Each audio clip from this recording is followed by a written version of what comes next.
And there we go. We are now live. I am happy to see you this morning on Friday. We love Fridays, right? Friday's a great day.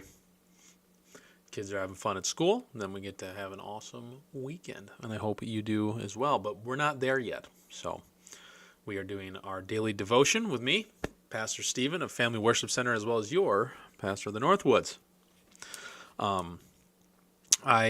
As you can see here, I'm on the Our Daily Bread Ministries website. Our church, first off, this ministry, they work with churches and others that they'll give little devotional booklets.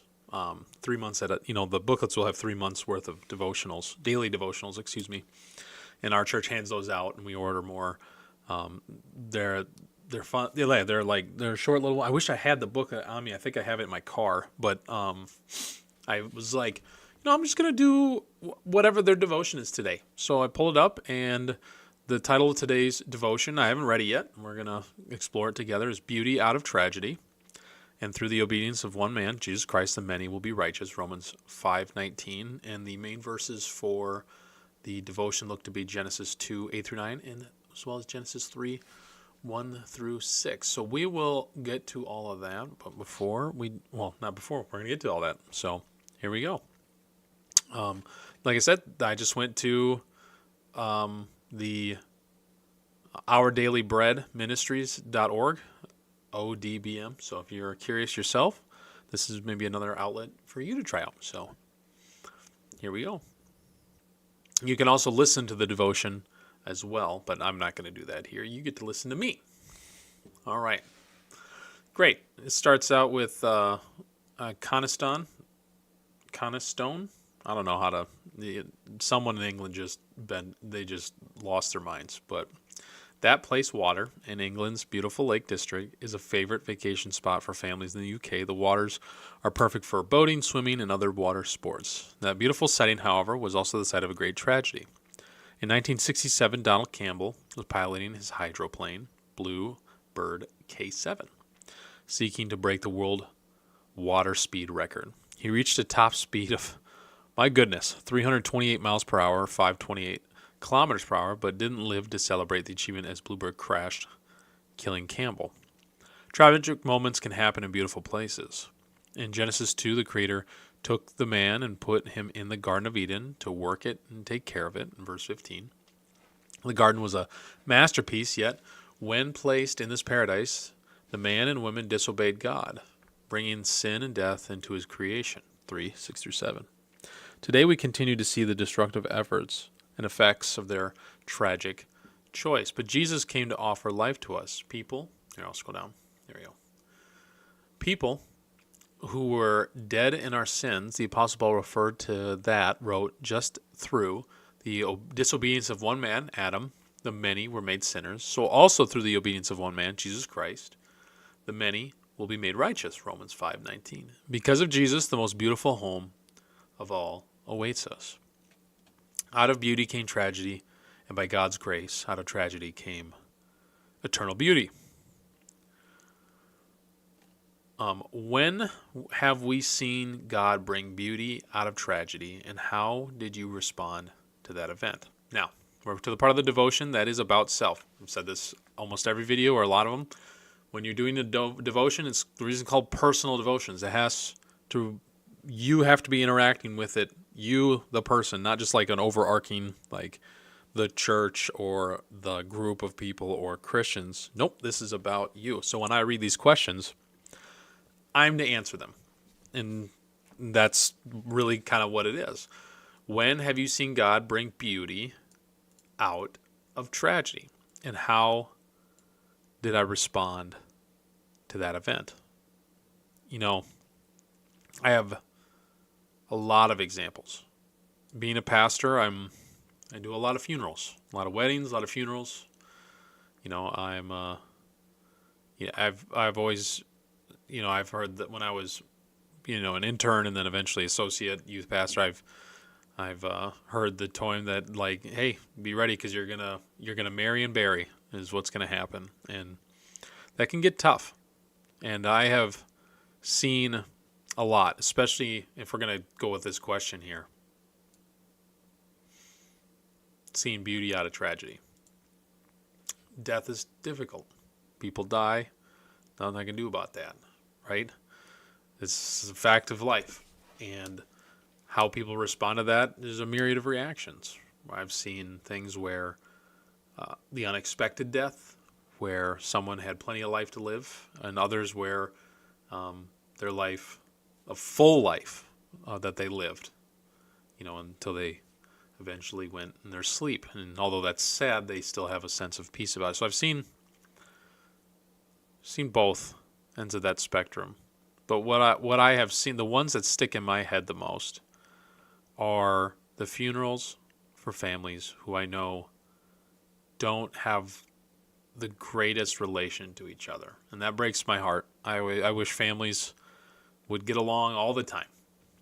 And although it's like, even though I get along with a lot of we don't always get along all the time. But you know what I'm saying? Like, when I see my family, we're excited to see each other. But I know that's not the same story for everybody. And I'll tell you, there is something about God turning things to good and seeing a family come together during a funeral. Coming in, I can see it on their faces. I've heard it in their conversations where they've come up, they've texted, called me, and be like, "Hey, I'm coming to the funeral, but I'm not going to talk to this person or whatever, right? I'm not even going to look over at their." And it's like they have the preconceived notion that the relationship going in is the same, the dividedness. And when they get there, they have something in common, that they're hurting from the death that happened. And what you get to see, and I see this a lot, is that in the event of a tragedy, like a death of a family member, a friend, whatever that is, God brings unity to people who were not unified. And I get to see in real time people contemplate. And this isn't even because it's not like I preached a sermon during the service that made them go, "Oh, maybe I should reconsider forgiving my brother, sister, mom, dad, whatever." It's already on their mind when they walk in. I don't have to do anything. And you can just see that they're like, "Man, I'm hurting, they're hurting. And how nice would it be to be comforted?" And you can just see the unification there. Doesn't happen to every single person, but it happens a lot. And then I get the benefit because, we live in a smaller town, so you get to know a lot of people. And you, unfortunately, I don't like the rumor wheel, but it's like you get to hear a lot of stories from a lot of people. And I'll hear that after said funeral, after said tragedy, and that singular event of unification where they came together and put aside their differences, even just for one day, now they're going out to coffee. Now they're responding. Now their kids are hanging out again. It's like that. I have seen tragedy out of funerals come to fruition. It's wonderful, and it's constant proof that God can use anything for good. Anything for good. Now, that was like Preacher Steve talking a little bit. I do think I haven't fully answered the devotional this morning in reference to self. Because when have you seen God bring beauty out of tragedy? I just explained that. And that was the first couple things that came to my mind. But how did I respond to that event? Well, those events those weren't about me. Right? It's like, how did I respond to that event? Well, I responded by doing the service to the best of my ability and trying to honor the families involved. It's like that's I think I was looking for something more personal, I guess.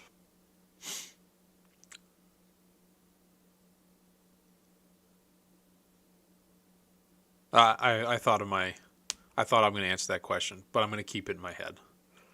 Just because this is very personal, and I guess there was something this is going to be the most vague thing ever. Something happened. I was very hurt. I responded in a way that I remember calling out to God and saying, you know what? You will bring vindication to this at some point. I need to walk away. And I did. And the Lord brought vindication. And I look back at it and I go, Lord, you used that and you made it beautiful. I'm giving you the literal Vegas thing because I don't want, that is personal. But that's my point.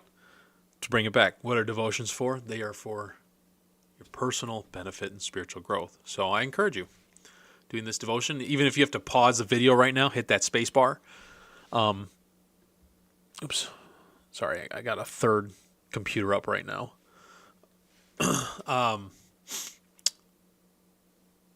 Even if you have to pause the video and answer these questions, write them down, do it. If anything, you can even pull up the devotion yourself. Even if you look at this on a different date on ourdailybread.org, you can actually look up the specific date for what devotion we're doing, and we are September 26th, 2025. So, all right. So I've answered that in my head. And we have our prayer here. Heavenly Father, thank you for your eternal beauty. You alone provide. You alone provide. Yep. I'll do a little insights here today, too. How about this? The Garden of Eden was handcrafted by the Creator as the home for man and woman, Genesis 2-3. The garden had everything they'd need, including unfettered access to God himself. Yet through disobedience, they were driven from that home, 3-4. Jesus, however, promised a better home to his followers, John 14:1-4. Described by John in Revelation this way, I heard a loud voice from the throne saying, look, God's dwelling place is now among the people, and he will dwell with them. They will be his people, and God himself will be with them and be their God, 21:3. As with Eden, the greatest thing about that home won't be its beauty or provision, but God's presence, for God himself will be with his people, verse 3. I thought about this. I had this thought. And keep in mind, I'm not going to sit here and say this was my thought that originally, but just saying I had a thought. And I brought it up at the pulpit during a sermon. This last Sunday? 2 Sundays ago. No, this last Sunday. I'm going to look it up while I'm talking. Here we go. Sorry, I'm just like covered. I had a doctor's appointment with my son this morning, so I kind of had all my stuff here at home ready to do a little work from home if I needed to. But yeah, basically, the idea was that talking about God's blessings in our life, right? God has blessed me with a wonderful wife, kids, he's blessed me with a home, car, career, I got food in my belly, right? You can come up with a zillion different things, right?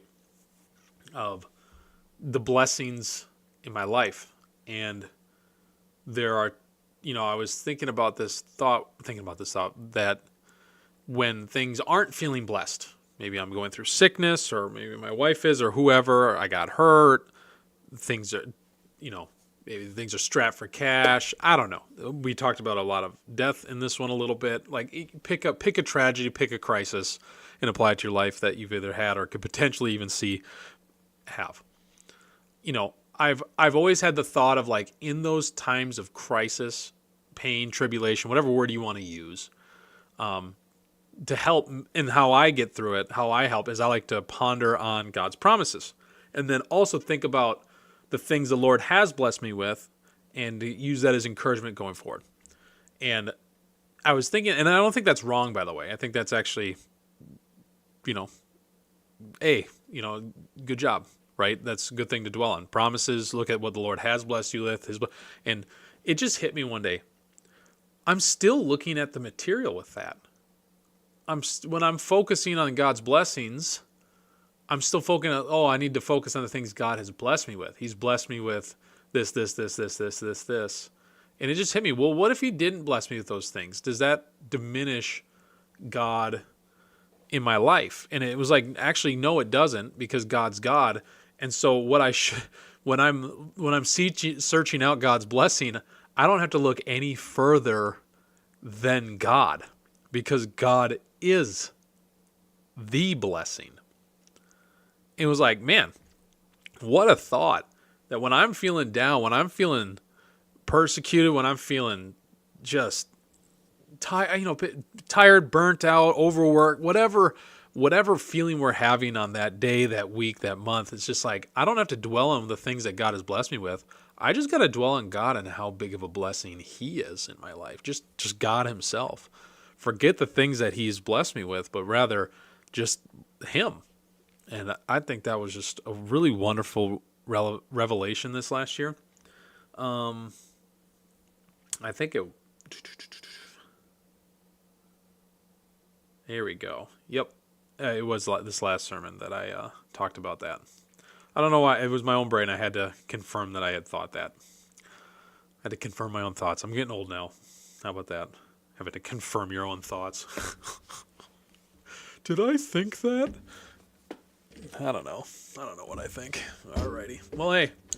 Thanks for joining me on this daily devotion. Thank you to Our Daily Bread Ministries for providing today's devotion. They are, if those booklets, I believe, I know the church, we have a zillion of them. So if you want one of their booklets, please come get them.